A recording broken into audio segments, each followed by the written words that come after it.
Hey guys, welcome to the Traditional Bow Hunting and Wilderness Podcast. This is Jason Samkoviak.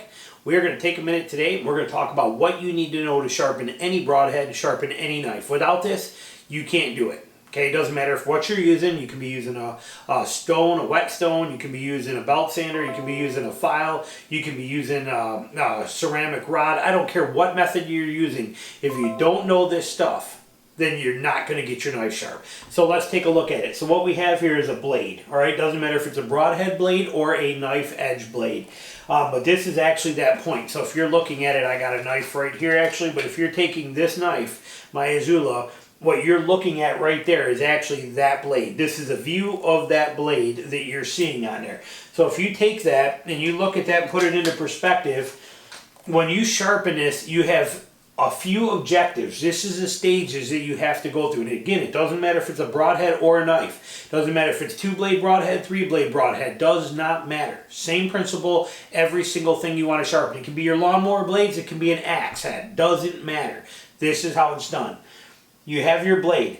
When you start sharpening this side, okay, and you're going across that blade this way and sharpening it, whether you're using a file or if you're actually pushing it or pulling it on a sand block or on a whetstone, doesn't matter. When you're sharpening this side, you want to sharpen it till you feel a burr start to form on the other side. So when you run your fingernail on that other side of the blade on that knife, you should feel, as I'm sharpening this side, as you're seeing on that blade, when I come over here and I feel against there like that, I should actually feel that burr that's sticking up on there. It should bite. I should feel that right there. And when I pull across this way, across there, when I pull this way across that blade, that burr should be biting my finger. When I pull this way across that blade, it should feel dull and weak. That means that I have this side sharpened. I've created that burr on that side. That's what your first step is. Once you have that burr, you go to the other side and do the same exact thing. So I'll be over here, I'll take this side now and I'll be sharpening that with a file or a rod or whatever I'm doing, or on a stone, whatever I'm doing, but I now want that burr to form this way across that knife. So it's over on this side. When I'm over there and I grab and pull across here, it should feel sharp. When I go this way, it should feel dull. So when I'm coming across this way, I should feel that burr biting my skin. Same with if I take my fingernail and I run it up that side of the blade, I should feel that burr right on there. It should almost catch my fingernail. I should feel that. So what I've done by doing that is I've created a burr on this side, which means I got that side sharpened all the way to the point of the other one. When I sharpen this side and I got a burr, I have that sharpened to the point of having the other side. If you do not do this step, what you end up with is something like this, kind of an exaggerated. What you get is, if you don't get that burr, you end up with something that's like this, okay? It's not sharpened. The points aren't coming together. Or you end up with something that comes up and goes this way, and then something that goes this way. If they're not, you haven't brought them together to a point. There's that gap. There's that gap.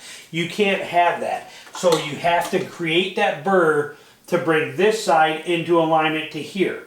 Once you have that established, you bring this side then, where you knock that burr off and bring that side over to there. Now what you have underneath there, buried in this spot right here, somewhere in there, there's an apex, but we haven't got to it yet.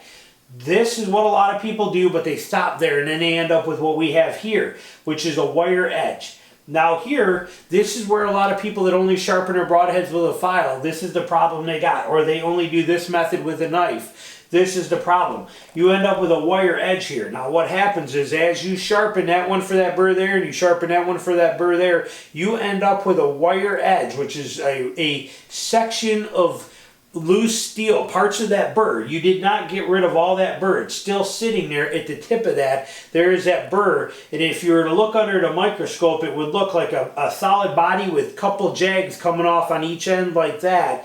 And that, when you feel that, it feels really sharp. You're like, oh man, that's it, that's got it. It's not sharp. It's not even a little sharp. It's actually a wire edge. It's no good. It's worthless. You need to get rid of that wire edge. Okay, now if you are sharpening on a whetstone or something and you are actually taking your knife on a stone and you are pushing into the blade, then you're not going to usually get that wire edge because you're taking it off, all right? But now when you're back blade sharpening, where you're going back on dragging the blade spine first, that's where you create that wire edge. A lot of sharpening methods are done best that way, but you do get a wire edge. It is easy to remove. All you do to remove that edge is you take a piece of wood. I got a piece of 1x2 board that just sits in my garage right next to my stuff. I got another piece under my kitchen table or my living room table that I use, but you take that, once you've got these done, and you know you got that wire edge, just take a couple slices on the corner of that, and that will get rid of that super weak wire edge. It will break right off in that wood and be gone.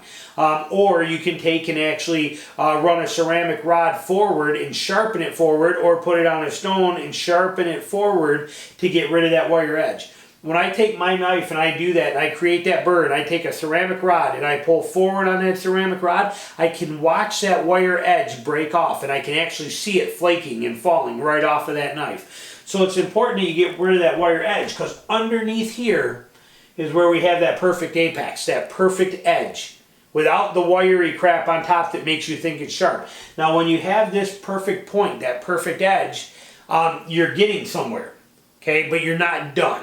Now, when you get that, your next step, we'll come back to this middle stuff, but this here, once you get to there, it actually is more like this, okay? They're not quite perfect. They got a little gap in there. They're not exact. One might be a little more that way, a little more that way, but they're not exactly perfect. Stropping fixes that. Now, when you take that on a strop, when you're stropping, there's a lot of give to that leather. Or there's a lot of give to that blue jean trick I just showed you guys and I told you about. Your blue jean, your thigh has give to it. Well, when you're stropping it, what you're basically doing is you are taking this open edge right here that's not perfect, and you are basically taking it and smashing it into itself to create a perfect point. So if it's like this, or varied that way, or varied that way, whatever the case is, whatever that exaggerated variance is, you are taking them and making them a rent and smash right in together and tighten right up to that perfect cutting edge. From that to that is what stropping does. It just fixes everything, and it does it because any variance you have in your angles when you are sharpening it, if you're sharpening one side on a specific angle and the other side, like say you're sharpening that one on that angle and this one's on this angle, you get this weird kind of flux right here. It's not quite exactly a perfect point. But when you strop it, you bring that all together and even it out and make it perfect. Stropping is a very, very, very important process that you have to do when it comes to sharpening knives. So that's an important one. Now, as far as edge types on here, nothing wrong with a coarse edge, nothing wrong with a fine edge, completely up to you. A coarse edge, both of these can still be incredibly wicked sharp. Okay, it doesn't matter. But if you were to use coarse edge, like say a 400 grit sandpaper, or a medium grit sharpening stone, or something like that, or medium grit ceramic rod, you're going to get this little, or a file for your broadheads, you're going to get this more coarse edge, this more serrated type jagged edge if you were to look under it under a microscope. Nothing wrong with that. I actually prefer that over a fine edge, and I can get that just as sharp as a fine edge, but I like that better for what we do as hunting and for what we do with our knives. I'm not a fan of a fine stone. I do not want that smoother, less jagged edge, but don't confuse that jagged edge of a coarse edge that I'm talking about with a wire edge or a burr or anything like that. I'm not talking about that.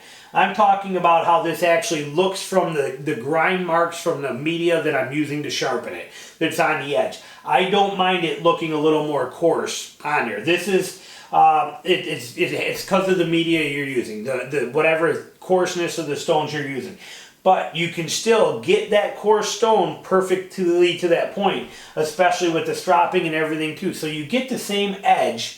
It's just whether you want that edge to be very fine or you want it to be a little bit coarse, but it's still to a point. It's just the grind marks that are in there.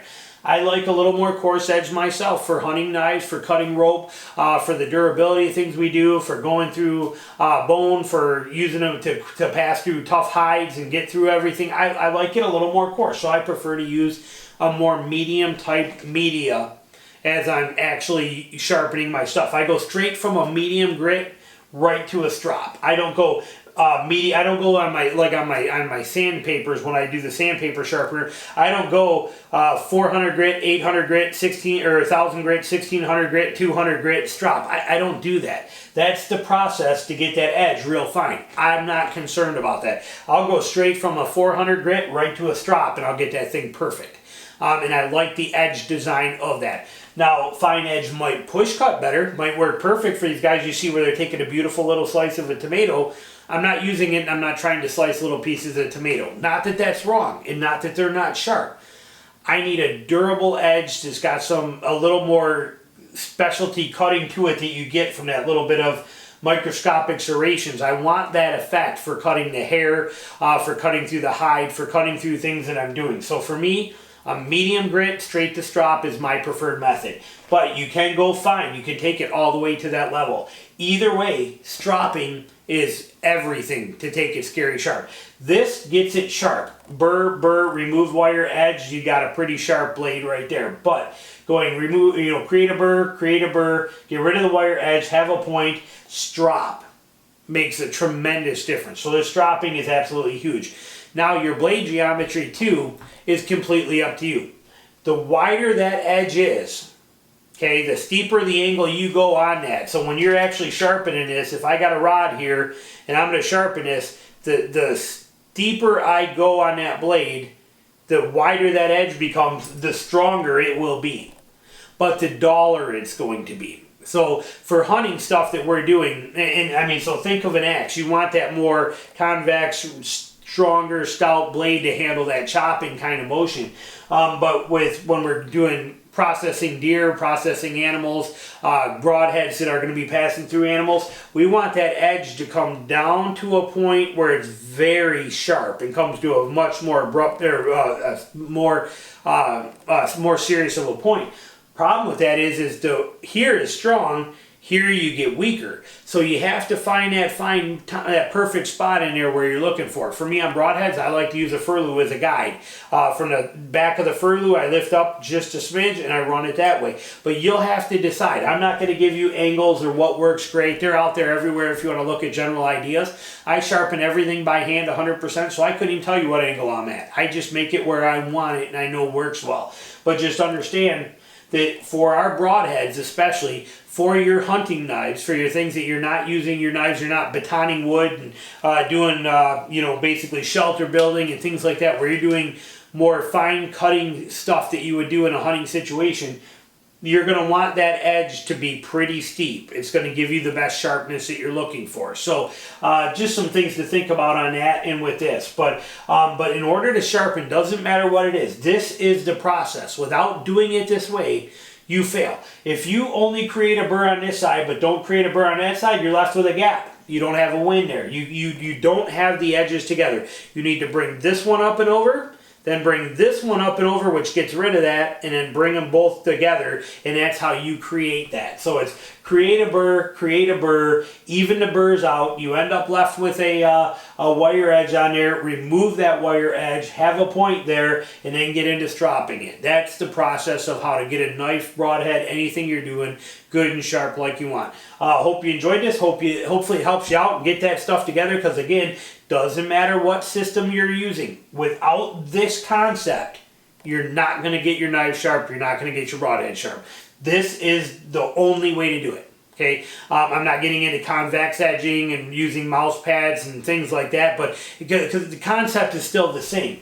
You have to bring over both edges. You have to make one side sharp all the way to the other, bring the other side sharp back to where that was, even them out, get rid of the wire edge if your sharpening style creates it, then get a point. Once you have a point, you strop the point. There is no other way to do it. This is it. It's the only way to do it. So take it step by step like this and watch the difference. And then once you have it stropped on your leather or your cardboard, and you've done that back and forth, try to keep that same angle. You see these guys in a barber shop that take their straight razors, and they do this stuff. That's all fine and dandy, but really you want to try to keep that same angle that you're sharpening with. Okay, don't take it and then flip it at the end without lifting it off. That rounds and dulls it. Drag it back, lift up, turn it, set it down, drag it back, lift up, turn it, set it down, drag it back. That's the only way to do the strop the right way.